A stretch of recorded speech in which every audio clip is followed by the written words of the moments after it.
Hi friends, எல்லாரும் எப்படி இருக்கீங்க? எல்லாரும் நல்லா இருப்பீங்க அப்படின்னு நம்புகிறேன். இந்த vlog வந்துட்டு ஒரு க்ளீனிங் vlog தான் பார்க்க போகிறீங்க. உங்களுக்கு ஃப்ரீயாக இருக்கிற டைமில் நிதானமாக உட்காந்து பாருங்கள். இப்போ வாங்க நம்ம வீடியோக்குள்ளே போயிடலாம். என்னோட நேம் வந்துட்டு உமாதேவி. உங்களுக்கு தெரியாது இல்லையா? அதனால் நான் வந்துட்டு சொல்லிக்கிறேன். நாங்கள் வந்து கோயம்புத்தூருக்கு வந்து ஒரு 3 வருஷத்துக்கிட்ட ஆகுது.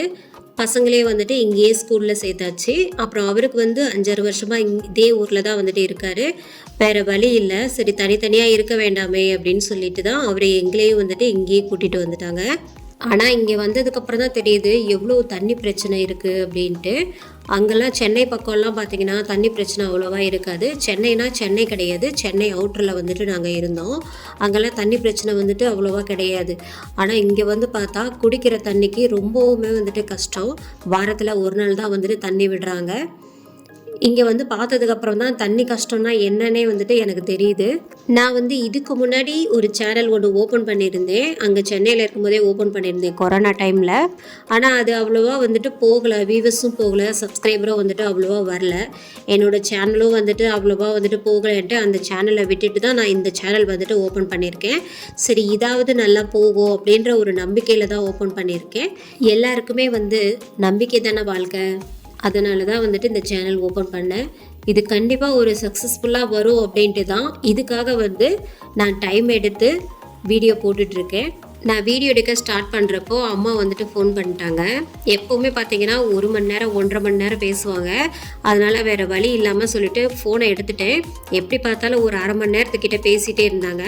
நான் எங்கெல்லாம் போகிறேனோ அங்கெல்லாம் ஃபோனை எடுத்துக்கிட்டு ஸ்பீக்கரில் போட்டுட்டு பேசிக்கிட்டே இருந்தேன். நாங்கள் ஃபஸ்ட்டு போட்ட வீடியோவில் வந்து ஒரு சிஸ்டர் வந்து சொல்லியிருந்தாங்க, நீங்கள் துர்க்கை அம்மனுக்கு வந்து விளக்கு போட்டிருப்பீங்க போல், அதனால தான் உங்களுக்கு வந்து நல்ல ஹஸ்பண்ட் கிடச்சிருக்கிறாரு அப்படின்ட்டு. அப்படிலாம் ஒன்றும் கிடையாதுங்க. நான் எந்த சாமிக்கும் விளக்கு போடவே இல்லை. நாங்கள் வந்து லவ் மேரேஜ், அதனால் வந்து மனசு ஒத்து போச்சு, நாங்கள் கல்யாணம் பண்ணிக்கிட்டோம். இத்தனை வருஷமாக வந்துட்டு வாழ்க்கை வந்து சந்தோஷமாக வந்துட்டு போயிட்டுருக்கு. மற்றபடி துர்க்கை அம்மனுக்கு எந்த சாமிக்கும் வந்துட்டு நான் விளக்கு போடவே இல்லை. கோயிலுக்கு போவேன், சாமி கும்பிடுவேன், அவ்வளோதான். மற்றபடி வந்துட்டு எந்த சாமிக்கும் நான் விளக்கு போட்டதே கிடையாது. நான் வந்து என்ன சொல்லியிருந்தேன்னா, என் ஹஸ்பண்ட் வந்துட்டு எனக்காக என்ன வேணாலும் பண்ணுவார் அப்படின்னு நான் சொல்லியிருந்தேன். அதனால் வந்துட்டு அவங்க அந்த மாதிரி துர்க்கை அம்மனுக்கு நீங்கள் விளக்கு போட்டிருப்பீங்க, அதனால தான் உங்களுக்கு நல்ல ஹஸ்பண்ட் வந்துட்டு கிடச்சிருக்காரு அப்படின்னு சொன்னாங்க. நான் வந்து சென்னை, அவர் வந்து விழுப்புரம். எப்படி எங்களுக்கு கடவுள் வந்துட்டு முடிச்சு போட்டிருக்காரு பாருங்கள். அதுவும் லவ் மேரேஜ். ஆனால் வீட்டில் யாருமே ஒத்துக்கவே இல்லை. இந்த கதையெல்லாம் சொல்லப்போனால் ஒரு சினிமா கதை மாதிரி நீண்டுக்கிட்டே போகும், அது இப்போ சொல்ல முடியாது.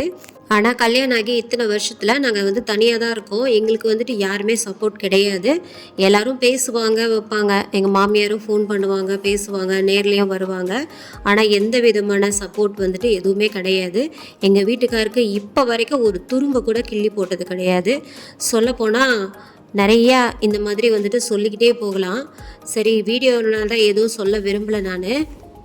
எனக்கு வந்து இதெல்லாம் சொல்லி புலம்புறதுக்கு ஒரு ஃப்ரெண்டுன்ட்டு யாருமே கிடையாது. நான் வந்துட்டு நானே தான் வந்துட்டு பேசிக்கணும். அப்படி இல்லைன்னா எங்கள் அம்மாட்ட சொல்லி ஏதாவது சொல்லணும். நமக்கு வந்துட்டு மனசுக்குள்ளேயே வச்சுக்கிட்டு எல்லாத்தையும் வச்சு புளிங்கிட்டு இருந்தோன்னா நமக்கு ஒரு மாதிரியாக இருக்கும். அதனால் அம்மா கிட்ட சொல்லுவேன். ஆனால் எனக்குன்ட்டு என் வயசில் ஃப்ரெண்டுன்ட்டு எனக்கு யாருமே கிடையாது. எங்கள் வீட்டுக்காருக்கு வந்துட்டு நிறைய ஃப்ரெண்டு இருக்காங்க. இப்போ வரைக்கும் ஸ்கூல் ஃப்ரெண்டுக்கிட்ட அவர் பேசிக்கிட்டு தான் இருக்கார். எனக்கு ஸ்கூல் ஃப்ரெண்டு இருக்காங்க, ஆனால் அவங்களாம் ஊரில் இருக்காங்க. அவங்கக்கிட்ட எந்த ஒரு கான்டாக்டும் வந்துட்டு கிடையாது. நான் தனியால் தான் நான் ஃபீல் பண்ணுறேன். நான் வீட்டிலே இருந்துக்கிட்டு வீட்டு வேலையை பார்த்துக்கிட்டு இப்படியே தான் வந்து வாழ்க்கை போயிட்டே இருக்குது. இப்போ வரைக்கும் ஒரு சைக்கிள் ஓட்டாமல், ஸ்கூட்டி ஓட்டாமல் நான் மட்டும்தான் இந்த உலகத்திலே இருந்திருப்பேன்னு நினைக்கிறேன். ஏன்னா எனக்கு சைக்கிள் வந்துட்டு கற்றுக் கொடுக்கறதுக்கு யாரும் கிடையாது. ஸ்கூட்டி ஓட்டுறதுக்கு எங்கள் வீட்டுக்கார் கற்றுக்க தான் சொன்னாங்க. ஆனால் இந்த வயசுக்கு அப்புறம் ஸ்கூட்டி ஓட்டுறதுக்கு கொஞ்சம் பயமாகவே இருந்தது. அதனால் வந்துட்டு நான் கற்றுக்கல. ஆனால் இப்போ ஃபீல் பண்ணுறேன், ஏன்டா ஸ்கூட்டி ஓட்ட கற்றுக்கல அப்படின்ட்டு. ஏன்னா அவர் வெளியில் வேலைக்கு போகும்போதெல்லாம் நம்ம வந்து தனியாக ஒரு காய்கறியோ மளிகை சாமானோ வாங்கிட்டு வர்றதுக்கு ஸ்கூட்டி கற்றுக்காமல் போச்சோ அப்படின்னு இப்போ வந்துட்டு நான் ஃபீல் பண்ணுறேன். நான் எங்கேயும் வெளியில் போக முடியலையே அப்படின்ற ஒரு ஏக்கம் வந்துட்டு எனக்கு நிறையாவே இருக்குது. இது வரைக்கும் நான் தனியாக வெளியில் எங்கேயுமே போயிட்டு வந்ததே கிடையாது. அவர் கூட்டிகிட்டு போவார், அவரே கூட்டிகிட்டு வந்து விட்டுருவார். இப்படி தான் வந்துட்டு போயிட்டுருக்கு. தனியாக போகிறதுக்கு கொஞ்சம் பயமாகவே ஆயிடுச்சு. எனக்கு அந்த ஒரு மைண்ட் செட் போயிடுச்சு. தனியாக போகிறதுனாலே கொஞ்சம் பயம் அந்த மாதிரி ஆயிடுச்சு. நாம் வந்து தனிமையில் இருக்கிற மாதிரி ஃபீல் பண்ணக்கூடாது அப்படின்ட்டு தான் இந்த யூடியூப் சேனலே ஆரம்பித்தேன். இன்வெஸ்ட்மெண்ட் போடாமலே வந்துட்டு இந்த யூடியூப் சேனல் மட்டும்தான் இருக்குது. அதுவும் வந்து நல்ல ஒரு பொழுதுபோக்காகவும் இருக்கும் நமக்கு அப்படின்ட்டு தான் இந்த சேனலே வந்துட்டு நான் ஆரம்பிச்சிருக்கேன். இந்த வேலையும் செய்யலை அப்படின்னா கண்டிப்பாக நான் வந்து டிப்ரெஷனில் வந்துட்டு போயிருப்பேன்னு நினைக்கிறேன். எங்கள் வீட்டில் ஒரு நாய்க்குட்டி ஒன்று இருக்குது. அதையும் வந்துட்டு கவனிச்சிக்கிட்டு, பசங்களையும் வந்து கவனிச்சிக்கிட்டு, அவரையும் கவனிச்சிக்கிட்டு, சரி நம்ம வீட்லேயே தானே இருக்கோம் எப்போவுமே, இந்த யூடியூப் சேனல் ஆரம்பித்தா என்ன அப்படின்ட்டு தான் வந்து இந்த விலாகே வந்துட்டு ஸ்டார்ட் பண்ணேன். கண்டிப்பாக வந்துட்டு நீங்களும் எனக்கு சப்போர்ட் பண்ணுவீங்கன்னு நம்பி தான் வந்துட்டு ஸ்டார்ட் பண்ணியிருக்கேன். இந்த புக்ஸ் எல்லாம் பார்த்தீங்கன்னா கதை புக்ஸ் தான். நான் வந்து இதை படிச்சுட்டு கதை வந்துட்டு சொல்லிட்டு இருக்கேன். நிறைய எனக்கு இந்த பேய் கதைங்கன்னா அப்போவே வந்து நான் பாட்டிக்கிட்ட வந்து கதையெல்லாம் நிறைய கேட்பேன். எனக்கு கதை வந்துட்டு ரொம்ப இன்ட்ரெஸ்ட்டாக வந்துட்டு எனக்கு பிடிக்கும். எனக்கு உங்களுக்கும் இந்த கதையெல்லாம் பிடிக்குன்னா நான் இன்னொரு சேனல் வந்துட்டு ஓப்பன் பண்ணியிருக்கேன். அது வந்து உமா ஸ்டோரி அப்படின்ட்டு. நான் வந்து லிங்க் வந்து டிஸ்கிரிப்ஷனில் கொடுக்குறேன். கண்டிப்பாக வந்துட்டு செக் பண்ணி பாருங்கள். இந்த வீட்டுக்கு வந்ததுக்கப்புறம் தான் நான் நிறையா வந்துட்டு இந்த மாதிரி ஷெல்ஃப்லாம் பார்க்குறேன். இதுக்கு முன்னாடி இருந்த வீட்லையெல்லாம் பார்த்தீங்கன்னா சுத்தமான ஷெல்ஃப் எதுவுமே கிடையாது. அதனால் இந்த மேக்கப்ஸ் ஐட்டம்லாம் வந்துட்டு இங்கேயே வச்சுப்பேன். இது பசங்களும் வந்துட்டு யூஸ் பண்ணுவாங்கள்ல, இந்த பவுட்ரு, எண்ணெய், சீப்பு இது எல்லாத்தையுமே இங்கேயே வந்துட்டு ஷெல்ஃபில் வந்துட்டு அடுக்கி வச்சுருப்பேன். ட்ரெஸ்ஸிங் டேபிள் வந்துட்டு இருக்குது, ஆனால் அதில் அவ்வளோவா எதுவும் கிடையாது. இப்போ ஒரு 10 நாளாக அவர் இல்லாததுனால கொஞ்சம் நான்வெஜ் அப்புறம் மீன்லாம் வாங்கிட்டு வருவாங்க. இதெல்லாம் வாங்குறது கொஞ்சம் சிரமமாகவே இருக்குது. ஏன்னா ரொம்ப தூரம் போகணும். வேறு யாரும் வந்துட்டு கிடையாது, இங்கே வாங்கி கொடுக்கறதுக்கும் வந்து ஆள் இல்லை. நான் பாட்டுக்கு சும்மா ஏதாவது பேசிகிட்டே இருக்கேன் அப்படின்னு நினைக்காதீங்க. அப்படியே உங்களுக்கு எதையாவது காமிச்சிட்டு இருந்தேன்னா கண்டிப்பாக வந்துட்டு உங்களுக்கு பார்க்குறதுக்கு வந்து இன்ட்ரெஸ்ட் இருக்காது. அதனால தான் வந்து நான் பேசிக்கிட்டு இருக்கேன். ஏன்னா நானுமே வந்துட்டு இவ்வளோ பேசவே மாட்டேன். எனக்கே ஆச்சரியமாக தான் இருக்குது. அப்புறம் ஒரு ட்ரிம்மர் ஒன்று காமிச்சேன்ல, அந்த வீடியோ வந்துட்டு நான் உங்களுக்கு தனியாக வந்துட்டு அப்லோட் பண்ணுறேன். அது ரொம்பவும் யூஸ்ஃபுல்லாக இருக்குது. நம்ம எப்போவுமே பார்லர் போயிட்டு த்ரெட்டிங் பண்ணுவோம்ல, அதுதான் இது. ஆனால் பார்லர் போயிட்டு நமக்கு த்ரெட்டிங் பண்ணும்போது நமக்கு ரொம்ப வலிக்கும். இது வந்து பெயினே தெரியல, ரொம்பவும் யூஸ்ஃபுல்லாக இருக்குது. அடுத்த வீடியோவில் வந்துட்டு நான் டீட்டெயிலாக வந்துட்டு சொல்கிறேன் உங்களுக்கு. இப்போவே இந்த பீரோவையும் தொடச்சாதான் தொடச்சபடி. ஏன்னா எடுத்தேறி வந்து நமக்கு தனியாக வந்து பீரோவை வந்துட்டு நான் க்ளீன் பண்ண மாட்டேன். அதனால் கையோடையே வந்துட்டு இதையும் வந்துட்டு க்ளீன் பண்ணிடலாமே சொல்லிட்டு தான் க்ளீன் பண்ணிகிட்டு இருந்தேன். நான் இந்த சேனல் ஓப்பன் பண்ணதுக்கு காரணமே வந்துட்டு எங்கள் வீட்டுக்காரோட சேர்ந்து வீடியோ போடலாம், ரீல்ஸ்லாம் பண்ணலாம், ப்ராங்க் வீடியோ போடலாம் அப்படின்ட்டு தான் நான் நினச்சி ஓப்பன் பண்ணதே. ஆனால் பார்த்தீங்கன்னா அப்படியே வந்துட்டு மாறிடுச்சு. ஏன்னா அவர் வந்து வீட்டிலே இருக்கிறதில்ல, வேலைன்ட்டு வேலைன்னு ஓடிக்கிட்டே இருக்கிறாரா. அதனால் அவரை கூப்பிட்டு வச்சு வீடியோ எடுத்துக்கிட்டு அது ரொம்பவும் சிரமமாக இருக்குது. சரி நம்ம வீட்டிலே தானே இருக்கோம், நம்ம வந்துட்டு இந்த விலாகே வந்துட்டு ஸ்டார்ட் பண்ணலாமே சொல்லிட்டு தான் நான் விலாக் வந்துட்டு ஸ்டார்ட் பண்ணவே ஆரம்பித்தேன். அவ்வளோதான், யூடியூப் வந்துட்டு ஸ்டார்ட் பண்ணியாச்சு. இன்னும் நிறுத்தவே மாட்டேன் நான். என்ன ஒரு கமெண்ட் வந்தாலும் சரி, யார் வந்துட்டு என்ன சொன்னாலும் சரி, நான் இதை நிறுத்த போகிறதா இல்லை. ஏன்னா நான் ரொம்பவும் வந்துட்டு அடிபட்டுட்டேன். எனக்கு வந்துட்டு வளரவே ஆரம்பிக்கல. நிறையவே பேட் கமெண்ட்ஸ்லாம் வந்துட்டு வந்தது. நல்ல கமெண்ட்டும் வந்துட்டு வரும். யார் வாயே வந்துட்டு நம்ம மூட முடியாது. அவங்களுக்கு நிறுத்தி நிதானமாக அவங்களுக்கு கமெண்ட் போடுறதுக்கு வந்துட்டு நம்மளை பற்றி கமெண்ட் போடுறதுக்கு அவங்களுக்கு டைம் இருக்குது.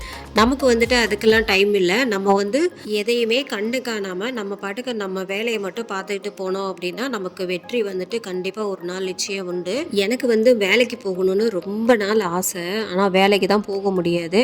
பசங்களையும் பார்த்துக்கிட்டு கண்டிப்பாக வந்துட்டு போக முடியாது. அது மட்டும் இல்லாமல் ரெண்டுமே சிசேரியன் பண்ணி பிறந்ததுனால எனக்கு அப்பப்போ முதுகு பெயின் வந்துட்டு ரொம்ப வலிக்கும். நின்றுக்கிட்டே வேலை செய்ய முடியாது. அதிகமாக உட்காந்துக்கிட்டும் ரொம்ப நேரம் வந்துட்டு இருக்கவும் முடியாது.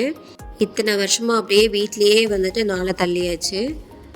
நான் கரெக்டாக இந்த தொடப்பை எடுத்துகிட்டு போயிட்டேன்னா பார்த்தீங்கன்னா ஒரு தடவை தான் சொன்னேன். ஆனால் கரெக்டாக இது ராக்கி என்ன பண்ணுவான், தொடப்பத்தை எடுத்துகிட்டு போய் பெருக்குறாங்க அப்படின்னு சொல்லிட்டு வெளியில் போயிடுவான். எங்கள் வீட்டில் வந்து சேரில் உட்காடுறோமோ இல்லையோ, ஆனால் அந்த துணி மட்டும் எப்போவுமே சோஃபாவில் சேரில் எல்லாம் துணி எப்போவுமே துவைச்ச துணி இருந்துக்கிட்டே இருக்கும். அது வந்து மடித்து வைக்கிறதுக்கு ஒரு சோம்பேறித்தனம். வீட்டில் தான் இருக்கோம், ஆனாலும் வந்துட்டு அதை மடித்து வைக்கிறதுக்கு ஒரு சோம்பேறித்தனமாகவே இருக்கும். மற்ற வேலை எல்லாமே செய்வோம், ஆனால் அது துணி மட்டும் துவைச்சி போட்டுடலாம். ஆனால் மடித்து வைக்கிறதுக்கு பார்த்திங்கன்னா அந்த சோம்பேறி எங்கேருந்து தான் வருதுன்னே தெரியாது. நான் அப்படி தான் ஒரு நாள் என்ன பண்ணேன்னா, இந்த டிவி வந்துட்டு ஓடிட்டுருக்கும் போதே கோலின்லாம் அடித்து ஸ்ப்ரே பண்ணி நல்லா தொடச்சிட்டு இருந்தேன். டிவி நடுவில் வந்து கோடு போட்டுருச்சு. கோடு இருக்குது, ஆனாலும் டிவி ஓடிக்கிட்டு தான் இருக்குது. சரி அவ்வளோதான், டிவி வந்துட்டு போயிடுச்சு அப்படின்னு நினச்சிட்டே இருந்தேன். ஆனால் அந்த கோடு கொஞ்சம் நேரம் இருந்தது, அதுக்கப்புறம் பார்த்திங்கன்னா மறைஞ்சிருச்சு. சரி நல்ல வேலை டிவி தப்பிச்சது அப்படின்னு நினச்சிக்கிட்டேன். எப்போவுமே நம்ம ஆன் பண்ணிவிட்டு அந்த டிவி மேலே கோலின் வந்துட்டு அடிக்கவே கூடாது, ஸ்ப்ரே பண்ணவே கூடாது. அப்போ தான் நானே புரிஞ்சுக்கிட்டேன், ஆஃப் பண்ணிவிட்டு தான் இனிமேல்ட்டு பண்ணணும் அப்படின்ட்டு. இப்போ ஆஃப் பண்ணிவிட்டு திரும்ப டிவி ஆன் பண்ணால் டிவி நல்லா தான் வந்துட்டு ஓடுச்சு. அங்கே இந்த வீட்டுக்கு வந்து ஒரு 4 மாதத்துக்கிட்ட ஆயிடுச்சு. இது வந்து இந்த சோஃபா வந்து க்ளீன் பண்ணவே இல்லை. சரி, அதில் ரொம்பவும் தூசியாக இருந்தது. அதனால வந்து டெட்டால்லாம் புழிஞ்சிட்டு நல்லா அந்த சோஃபா ஃபுல்லாக தொடச்சிட்டு அதுக்கப்புறமா வந்துட்டு இதை போடலான்னு பார்த்தா எனக்கு இது இப்படி தான் வருமா அப்படின்ட்டே நான் கொஞ்ச நேரம் நின்றுட்டே இருந்தேன். சரியாக தான் வைக்கிறோமா அப்படின்ட்டு எனக்கு எப்போவுமே இந்த டவுட் வந்துக்கிட்டே தான் இருக்கும். அப்புறம் 3த்தையும் கரெக்டாக வச்சதுக்கப்புறம் தான் எனக்கு வந்துட்டு தோணும், சரி நல்லா கரெக்டாக தான் பண்ணியிருக்கோம் அப்படின்ட்டு. இந்த சோஃபாவுக்கு வந்து நாங்கள் கவர் வாங்கி போடவே இல்லை. இப்போது எப்படி பார்த்தாலும் ஒரு 3-4 வருஷத்துக்கிட்ட ஆகுது இந்த சோஃபா வாங்கி. இப்போ வரைக்கும் எந்த கவரும் வாங்கி போடல, அப்படியே தான் வந்துட்டு யூஸ் பண்ணிகிட்ருக்கோம். ஒரு வழியாக சோஃபாவை வந்து கரெக்டாக வந்து அது பிளேஸில் வந்துட்டு எடுத்து வச்சுட்டேன். இப்போ தான் நிம்மதியாக இருந்தது. சரி, சோஃபாவும் நல்லா க்ளீன் ஆகிடுச்சு அப்படின்ற ஒரு சந்தோஷம். எங்களுக்கு கல்யாணம் ஆன புதுசில் ஒரு விவரமும் தெரியாது. ஆனால் கல்யாணம் பண்ணிக்கிட்டால் இவரை தான் பண்ணிக்கணும் அப்படின்னு மட்டும் நல்லாவே தெரிஞ்சுது. ஒரு வழியாக கல்யாணம் பண்ணோம். ஆனால் எங்களை ஏற்றுக்கவே இல்லை. அப்பா அம்மா யாருமே ஏற்றுக்கலை. நாங்களாக தான் போய்ட்டு இருந்தோம், தனியாக இருந்தோம். எப்படி சமைக்கிறதுன்னு கூட எனக்கு தெரியாது. அப்போலேருந்து இப்போ வரைக்கும் பார்த்திங்கன்னா எங்கள் வீட்டுக்கார் வந்து சமையல் விஷயத்தில் மட்டும் அவரே ஒன்று சமைப்பார். அப்படி இல்லைன்னா நான் ஏதாவது செஞ்சு கொடுத்தாலும் அவரே வந்து சாப்பிட்டுப்பார். எந்த ஒரு குறையும் வந்துட்டு இப்போ வரைக்கும் சொன்னதே கிடையாது. கல்யாணம் ஆன புதுசுலேயே ஒரு 2 மாதத்துலேயே நான் கன்சீவ் ஆனேன். ஆனால் அந்த குழந்தை வந்துட்டு இல்லை, கலைஞ்சிடுச்சு. சரியாக சாப்பிடாததுனால, சரியாக பார்த்துக்கிறதுக்கு வந்துட்டு ஆள் இல்லைல்ல, அதனால் வந்து கலைஞ்சிடுச்சு. சரின்ட்டு திரும்பவும் ஒரு 2 வருஷம் ஆச்சு கன்சீவ் ஆகிறதுக்கு.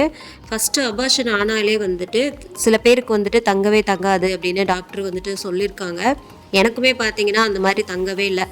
அது க்ளீன் பண்ணியே வந்துட்டு அந்த இடம் பூரா வந்து புண்ணாயிடுச்சு. அதுக்கப்புறம் குழந்தை வந்து தங்கவே இல்லை. 2 வருஷத்துக்கு மேலே தான் எனக்கு வந்துட்டு குழந்தையே பிறந்தது, ஃபஸ்ட்டு குழந்தை. லவ் பண்ணலாம், ஆனால் 2 பக்கமே பார்த்திங்கன்னா ஸ்ட்ராங்காக இருக்கணும். அப்படி ஸ்ட்ராங்காக இருந்தால் தான் இத்தனை வருஷம் வந்துட்டு எங்களால் வந்துட்டு வாழவே முடிஞ்சுது. ஒருத்தர் மாற்றி ஒருத்தர் வந்துட்டு கண்டிப்பாக விட்டு கொடுத்தே ஆகணும். அந்த விட்டு கொடுக்குற வாழ்க்கை தான் வந்துட்டு நல்லாயிருக்கும் அப்படின்னு சொல்லுவாங்க. நான் கூட அப்படியே கோவமாக இருந்துருவேன், சாப்பிடாமல் இருந்துருவேன். ஆனால் அவர் வந்துட்டு என் மேலே எந்த கோவமும் படாமல் என்னை சாப்பிட வைப்பார். எனக்காக நான் கோவப்பட்டு சாப்பாடு எதுவும் செய்யவும் மாட்டேன். அவரே சாப்பாடு செஞ்சு எனக்கு ஊட்டியே விடுவார். இந்த மாதிரி ஹஸ்பண்ட்லாம் கிடைக்கிறதுக்கு நான் ரொம்பவும் கொடுத்து வச்சுருக்கணுன்னு தான் சொல்லுவேன். என்னடா அவங்க ஹஸ்பண்டை பற்றிட்டு இவ்வளோ பெருமையாக வந்துட்டு சொல்கிறாங்களே அப்படின்னு நினைக்காதீங்க. அது வந்துட்டு நடந்துக்கிறத பொறுத்து தான் வந்து நம்மளால் சொல்ல முடியும். அப்படி அவர் இல்லை அப்படின்னா என்னால் வந்துட்டு சொல்ல முடியுமா? அவர் என்னென்ன குறை அதுதான் வந்துட்டு சொல்ல முடியும். எங்களுக்கு கல்யாணம் ஆகியும் எங்களை எப்படா பிரிக்கணும் அப்படின்னு தான் அவங்க வீட்டில் வந்துட்டு அலைஞ்சிட்டு இருந்தாங்க. எங்கள் வீட்டில் வந்து சரி, பொண்ணு வந்து கல்யாணம் ஆகிடுச்சு, இனிமேல்ட்டு ஒருத்தன் கூட வந்து தங்கிட்டா அவ்வளோதான், அதோட வந்து அந்த பொண்ணு வந்து திரும்ப யார் கல்யாணம் பண்ணிப்பாங்க அப்படின்னு தான் வந்துட்டு பெற்றவங்க வீட்டில் நடப்பாங்க. ஆனால் அவங்க வீட்டில் அப்படி கிடையாது. என்ன பண்ணாங்க, எப்படியாவது பிரித்து கூட்டு வந்துடணும், அந்த பொண்ணு அவங்க வீட்டில் விட்டுட்டு அவங்க பொண்ணு எப்படியாவது போகட்டும், ஆனால் இவரை வந்து எப்படியாவது கூட்டிகிட்டு வந்துடணும் அப்படின்னு தான் அவங்க அப்பாலாம் வந்துட்டு நினச்சிட்டு இருந்தார். அவங்க அப்பா தான் எங்களுக்கு வில்லனே. ஆனால் இப்போ வரைக்கும் அப்புறம் எப்போவுமே பாத்திரம் தேய்க்கும் போது நான் எப்போவுமே ஷிங்க் வந்துட்டு கையோடு வந்துட்டு தேய்ச்சிடுவேன். ஷிங்க்கு மட்டும் கிடையாது, நம்ம கையையும் வந்து பாத்திரம்லாம் தேய்ச்சி முடிச்சதுக்கப்புறமா ஹேண்ட் வாஷ் போட்டு நல்லா சுத்தம் பண்ணிக்கிறது ரொம்பவும் நல்லது. சில பேர் பார்த்திங்கன்னா நம்ம பாத்திரம் தானே கழுவணும், கை வந்துட்டு சுத்தமாக தான் இருக்கும் அப்படின்னு நினைப்பாங்க. ஆனால் அப்படி வந்துட்டு நினைக்காதீங்க. அதில் கிருமிலாம் வந்துட்டு நம்ம கையில் இருக்கும், அது வந்து நம்ம கண்ணுக்கு தெரியாது. அதனால் என்ன பண்ணுறீங்கன்னா, பாத்திரம்லாம் தேய்ச்சி முடிச்சதுக்கப்புறமா நீங்கள் கை வந்துட்டு நல்லா ஹேண்ட் வாஷ் பண்ணிக்கிறது ரொம்பவுமே நல்லது. என்ன இதெல்லாம் நமக்கு தெரியாதா, இதை கூட சொல்கிறாங்களே அப்படின்னு நினைக்காதீங்க. ஏன்னா நிறைய பேர் வந்துட்டு அப்படி இருந்திருக்காங்க. எங்கள் அம்மாவே பார்த்தீங்கன்னா அப்படி தான் இருந்திருப்பாங்க. நான் பார்த்ததுனால சொல்கிறேன். சரி, அம்மாவும் அப்படி தான் இருக்காங்க. சரி, சில பேர் அந்த மாதிரி இருந்தாலும் இருந்திருக்கலாம் அப்படின்ட்டு அவங்களுக்காக வந்துட்டு நான் சொல்லிக்கிறேன். சப்போஸ் இந்த வீடியோவை பார்த்தீங்கன்னா அவங்க வந்துட்டு தெரிஞ்சுப்பாங்க இல்லையா, அதனால் வந்துட்டு நான் சொல்கிறேன். அப்புறம் இந்த வேலையெல்லாம் முடிக்கிறதுக்கு பார்த்தீங்கன்னா எனக்கு எப்படி பார்த்தாலும் ஒரு 2 மணி நேரத்துக்கிட்ட ஆயிடுச்சு. ஷெல்ஃப்லாம் ரொம்பவும் தூசியாக இருந்தது. பெட்ஷீட் மாற்றினது இது எல்லாத்தையும் சேர்த்தே வந்து 2 மணி நேரம் ஆயிடுச்சு. அம்மாக்கிட்டேயும் பேசிக்கிட்டே இருந்தேன் இல்லையா ரொம்ப நேரமாக. அதனால் அதுக்கப்புறம் தான் பசங்களுக்கு டீ போட்டு கொடுத்ததே வந்து 6:30 மணி ஆயிடுச்சு. இப்போல்லாம் நிறைய பேர் டீ குடிக்கிறதே வந்துட்டு குடிக்கக்கூடாது, அதில் நிறையா இதுலாம் வருது, டீ குடிக்கக்கூடாது, பாலும் வந்துட்டு சேர்த்துக்கூடாது அப்படின்ட்டு சொல்கிறாங்க. ஆனால் எனக்கு வந்து டீ காஃபி குடிக்காமல் இருக்கவே முடியல. ஆனாலும் நான் அதை வந்து குடிச்சு தான் தீருவேன் அப்படின்ற மாதிரி தான் இருக்குது. நானும் எவ்வளோ குறைச்சிடலாம் தான் பார்த்தேன். சாயந்தரம் டைமில் ஒவ்வொரு நாள் வந்துட்டு குறைச்சிப்பேன், ஏன்னா டீ குடிக்க வேண்டாம் அப்படின்ட்டு. ஆனால் மறாவது நாளே காலையில் வந்துட்டு சத்தியமாக இருக்கவே முடியாது. அந்த காஃபி குடிக்கல அப்படின்னா நமக்கு ஏதோ பசிக்கிற மாதிரி இருக்கும், அப்படியே சோம்பேறித்தனமாக இருக்குமா, அதனால் வந்து டீ வந்து குடிச்சே தருவேன். அப்புறம் எங்கள் வீட்டுக்காரர் வந்து டீ காஃபி குடிக்கவே மாட்டாங்க, அப்படியே எனக்கு ஆப்போசிட்டு. அப்புறம் நைட்டுக்கு டிஃபன் வந்து தக்காளி சட்னியும் இட்லியும் தான் பண்ணிகிட்டு இருந்தேன். ஃபஸ்ட்டு கடாயில் எண்ணெய் சேர்த்துக்கிட்டு நம்ம வந்து உளுந்து இருக்கு இல்லையா, அதை கொஞ்சம் சேர்த்து நல்லா வறுத்துக்கணும். அப்புறம் வந்து மிளகாய் போட்டுக்கணும், மிளகாயும் நல்லா வறுத்துக்கணும், காஞ்ச மிளகாய். அப்புறம் வெங்காயம், தக்காளி, பூண்டு இது எல்லாத்தையும் சேர்த்து நல்லா வதக்கினதுக்கப்புறமா ஆற விட்டுட்டு நல்லா அரைச்சி எடுத்திங்கன்னா நமக்கு தக்காளி சட்னி சூப்பராக ரெடி ஆகிடும். இட்லி மாவு எப்படி சாஃப்டாக வர்றதுக்கு அரைக்கணும் அப்படின்னா, நீங்கள் உங்களுக்கு வேணும் அப்படின்னா கமெண்ட்டில் வந்துட்டு கேளுங்க. கண்டிப்பாக வந்துட்டு அந்த வீடியோ வந்துட்டு நான் தனியாக வந்துட்டு அப்லோட் பண்ணுறேன். அவ்வளோதான், நமக்கு வந்துட்டு இட்லியுமே ரெடி ஆகிடுச்சு, சட்னியும் அரைச்சிட்டு அதுக்கப்புறம் வந்துட்டு சாப்பிட ஆரம்பித்தோம். ரொம்பவும் லேட் ஆகிடுச்சு, ஏன்னா வீடியோலாம் எடுத்து அதுக்கப்புறம் வந்து அந்த கேமராலாம் வந்துட்டு நானே தான் வச்சு எடுக்கணும், அதனாலே ரொம்பவும் லேட் ஆகிடுச்சு. பசங்களும் பார்த்தீங்கன்னா பசிக்குதுன்னு கேட்டுகிட்டே இருந்தாங்க. சரின்ட்டு ஒரு வழியாக வந்துட்டு இட்லி ரெடி பண்ணி அவங்களுக்கு கொடுத்துட்டு நானும் சாப்பிட்டுட்டு அதுக்கப்புறமா தூங்க போயிட்டோம். இந்த வீடியோ எடுத்தது பார்த்தீங்கன்னா வியாழக்கிழமை. நான் விளக்கு தேய்க்கணும்னு நினச்சேன், அதுக்கே வந்துட்டு எனக்கு டைம் இல்லை, மறாத நாள் தான் வந்துட்டு தேய்ச்சேன். இந்த விளாக் அவ்வளோதான், ரொம்ப நீண்டிக்கிட்டே போகுதுன்னு நினைக்கிறேன். அடுத்த விளாக்ல பார்க்கலாம். பாய்.